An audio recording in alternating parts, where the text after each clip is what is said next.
আপনারা সবাই জানেন যে মুখ্যমন্ত্রী শ্রমিক পেনশন আমরা শুরু করেছিলাম অনেকদিন ধরে, প্রায় এটা 66তম এপিসোড আমাদের হয়েছে। তো এতে করে সারা ত্রিপুরার তো মানুষ আসে, কিন্তু বেশিরভাগ দেখা গেছে যে আগরতলা বা আগরতলার পাশে যে জায়গাগুলো আছে তার থেকে মানুষ আসে। মুখ্যমন্ত্রী শ্রমিক গোষ্ঠী বিভিন্ন সমস্যা নিয়ে আসে।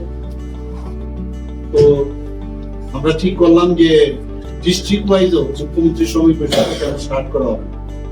আপনারা সবাই জানেন যে আমাদের 8টা ডিস্ট্রিক্ট আছে।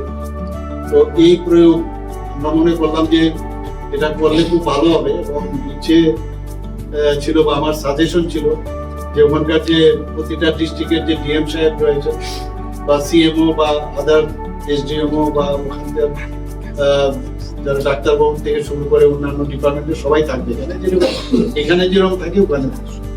আজকে এটা শুরু হলো।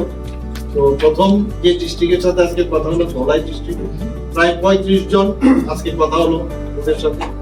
35 জনের মধ্যে এখানে আবার 2 জন এসছে, তো 37 জন। ফিজিক্যালি 2 জন এখানে ত্রিপুরা আগরতলা আর 35। তো এটা দেখলাম যে এবারের যে বিষয়টা আমি দেখলাম যে যখন ডিস্ট্রিক্ট থেকে আসবো একটা নতুন জিনিস আমার উপলব্ধি হলো।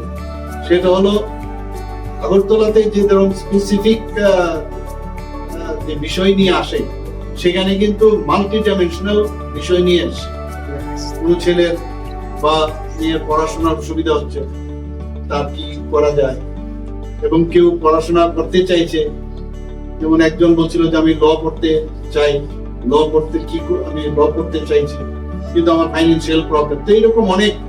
তো সেখানে একটা সুবিধা হয়েছে ডিএম সাহেব থাকাতে এবং অন্যান্য যারা আধিকারিকরা ছিলেন সেখানে থাকাতে। এখানে যে কাজটা করি আমি ফিজিক্যালি ভার্চুয়ালি কিন্তু একই কাজ করি। তো আজকের দিনেই 35 আপনি ভাবুন, তাহলে এটা আমার মনে হয় খুব ভালো কাজ হয়েছে। এবং প্রায় 10%ই বলা যায় যে আমরা কিন্তু একটা রিমিডি আমরা দিতে পারি। কিন্তু এই যে 35 জনের মধ্যে আপনি যদি ধলাই ডিস্ট্রিক্টের মধ্যে দেখা যায়, প্রায় 35 জনের মধ্যে 30 জনই ট্রাইবেল, আমাদের জনজাতি গোষ্ঠী। তারাই কিন্তু আজকে তাদের সমস্যাগুলো এখানে। তো এটা, এবং তারাও খুব খুশি যে এখানে এইভাবে ভার্চুয়ালি হলো। আজকাল ভার্চুয়ালিও তাদের সমস্যাগুলো বলার সুবাদে দে আর ভেরি হ্যাপি। এবং আমার মনে হয় নেক্সট আমরা এইভাবে সমস্ত ডিস্ট্রিক্টও আমরা এইভাবে কথা বলবো। ডিস্ট্রিক্ট মিনস সমস্ত সাব ডিভিশনাল গুলো কাভার হবে। এটা একটা চিন্তা ভাবনা ছিল, এবং আমার মনে হলো এটা ভালো। এবং মানে আমরা শহরে থাকলে অনেক সময় বুঝি না অনেক জায়গায় কত রকমের মানুষের সমস্যা, কারোর জায়গার সমস্যা, কারোর চিকিৎসা সংক্রান্ত সমস্যা, কারোর পড়াশোনার সমস্যা, কারোর ইভেন অনেকে ধলাই ডিস্ট্রিক্ট থেকে বলছে আমি বাইরে ট্রিটমেন্ট করার অবস্থা নেই।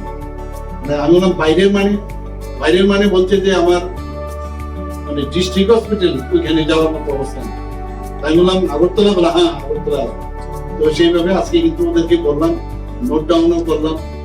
আমাদের যিনি মেডিকেল সুপারিনটেন্ডেন্ট আছেন ওনাকেও আমি বলেছি, সেক্রেটারি মহোদয় ছিল। তো বলেছি যে ফলো আপ রাখার জন্য কবে আসবে, কারা কারা এখানে আসবে, এবং এদের আলটিমেটলি ফলো আপের পরে কি রেজাল্ট। তো অনেকে এখানে এসে আজকে ফিজিক্যালি বাইরেও নিয়ে গেছে আগরতলায়, তারা বাইরেও ট্রিটমেন্ট নিয়ে গেছে। অনেকে সাইকিয়াট্রিক পেশেন্টও আজকে দেখলাম অনেকে এসছে। প্রপার ট্রিটমেন্ট যাতে পায়, প্রপার যাতে তাদের সলিউশন করা যায়, সেই সুবাদেই কিন্তু আজকে যেমন আমাদের এই মুখ্যমন্ত্রী শ্রমিক পেনশন যে এপিসোড, আমার মনে হলো যে একটা নতুন দিগন্ত আরেকটা করবে।